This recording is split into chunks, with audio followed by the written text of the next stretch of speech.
So I thought I would do a quick update and my thoughts about the Carpuride W702 after 5,000 miles. I've just recently got back from a 4,400 mile trip over to Europe and also up to Scotland. And I've ridden with this in torrential rain. It's been left out on the bike overnight. In the rain, there was while I was in Greece, there was a I think they said it was a Saharan dust cloud through boiling hot, sunshine, and I even took the liberty of washing the bike when I got home with it on there, because I had a couple of comments on my last video saying that it's useless in the rain. It lets water in and, fails.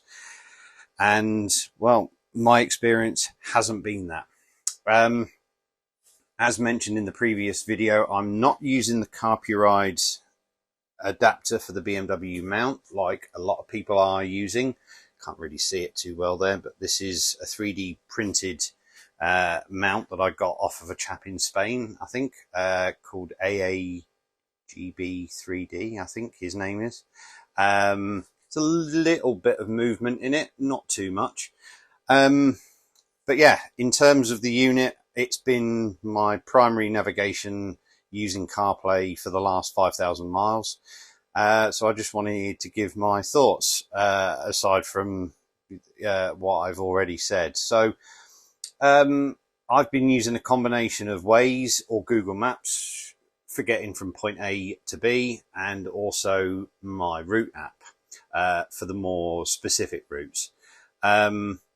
Obviously, any issues with the apps themselves is obviously nothing to do with the, W702 itself.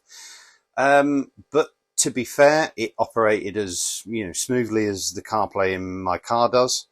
My route app on this, at least on my iPhone 15 Pro Max, runs incredibly smoothly. I've heard some people say that they get a bit of battery drain when using wireless CarPlay.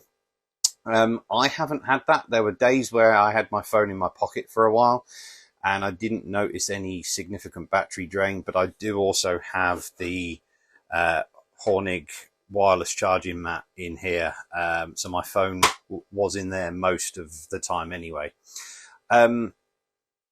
Bright sunshine, this thing is absolutely clear as day, even with the internal sun visor down, and I didn't really experience any sort of glare. The only thing that I would like, which was on the original software version but seems to have been missing since the update, is for the brightness at night. It is way too bright.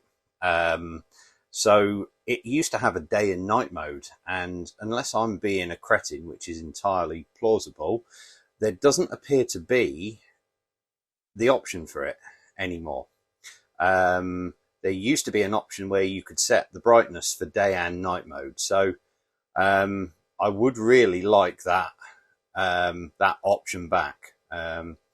So in terms of problems, the unit never failed per se. I did a software update after I originally bought it because I was having trouble getting the audio from my phone to this unit and then over to my Cardo Pactalk Bold. So they sent me an update which enabled this option. So I pair my headset to my phone, as you normally would, and then the phone to this for the CarPlay, and then you can switch it over to this iPlay option, which basically removes the audio bit from being switched over to this. You can have the audio bouncing over to here and then over to your headset, but pretty much every review I've seen says it doesn't work very well. I've been running with it in this option, like I say, for 5,000 miles, and I've had zero issues. The calls still come up on here, or the music playback, and I can answer it, I can change tracks, and the audio just goes from my phone over to my headset. I did have one issue, which started about 5 days into my trip, which lasted just over 3 weeks, where I would be on, for instance, I'm not going to show the actual app because it will show my location, but I was, in an app, and I was, navigating, and everything was, fine. And then all of a sudden, so I'd be here, in an app, and then you can't really see that too well because it's a bit bright. And then instantaneously, without any input from me, there was no rain, it would go from this screen back to this screen. And then I'd go like this, and then I'd go back, and it would be in my app again. And then maybe 30 seconds later, a minute later, 5 minutes later, I'd be in the app, and then it would just all of a sudden go back here. This happened pretty frequently, on and off. Some days it was worse than others. This happened for a few days, so I got in touch with Carpuride while I was on holiday and explained the issue. They sent me another update, and I used that update for probably the last third of my trip, including 3 days up in Scotland, and it has been absolutely flawless. If anyone's interested in what the version number is now, that is the version number that I'm running. If I can get it into focus, there we go. So yeah, that appears to have fixed the issue for me. So yeah, that's really all I have to say about it. It's been great. I did take my Garmin Zumo XT with me. Never had to use it once. The combination of, like I say, Google Maps and my route app was more than enough to get me where I wanted and on the routes that I wanted. I would like to see that either an auto brightness option or the split brightness option for day and night with a way to actually switch that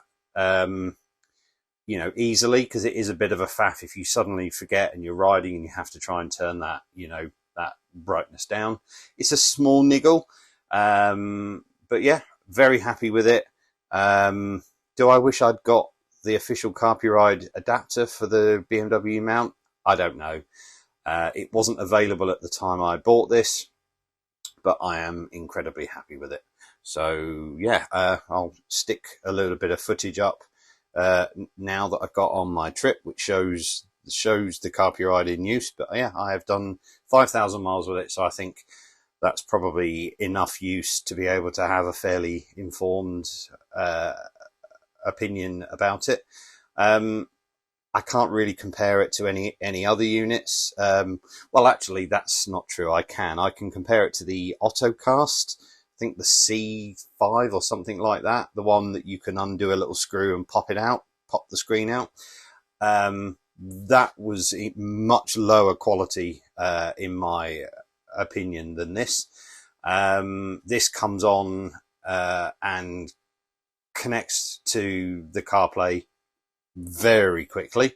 I would try and do that, but I think it will probably pause the recording on my phone. The screen on the Autocast was very low quality compared to this, and very low brightness, and had a lot of glare. I can't really compare it to the Chiggy, the AIO 5 Lite that a lot of you YouTubers seem to be using. I don't really have the money to go out and buy that just to test it. Maybe I will in the future, but for now, this is absolutely fine.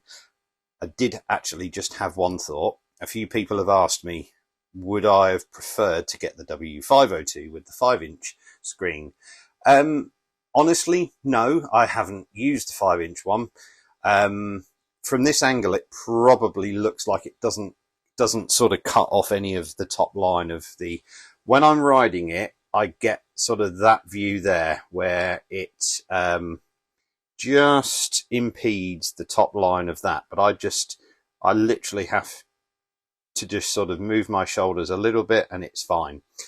If Carpuride could get rid of, you know, some of this pretty thick bezel, I think that would make it a lot neater and a lot more, you know, streamlined. But in terms of quality, it hasn't failed me. It's been wet through and just fairly abused, I would say, and it has been utterly flawless apart from that one little issue.